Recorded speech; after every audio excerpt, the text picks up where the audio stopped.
كذلك قال الذين لا يعلمون مثل قولهم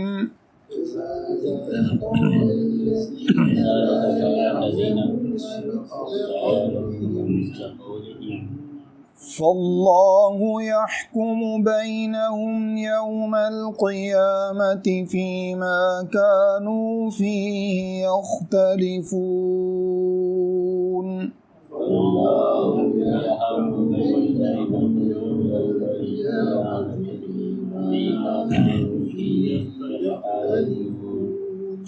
ومن أظلم ممن منع مساجد الله أن يذكر فيها اسمه وسعى في خرابها ومن أظلم ممن منع مساجد الله أن يذكر فيها اسمه وسعى في خرابها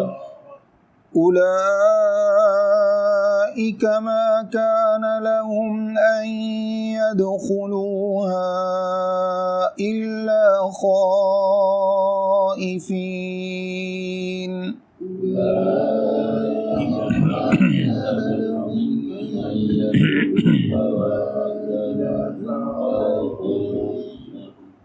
لهم في الدنيا خزي ولهم في الآخرة عذاب عظيم لهم في الدنيا خزي ولهم في الآخرة عذاب عظيم ولله المشرق والمغرب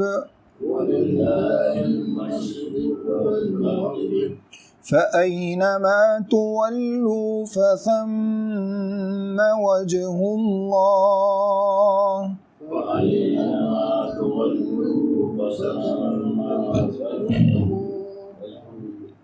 إن الله واسع عليم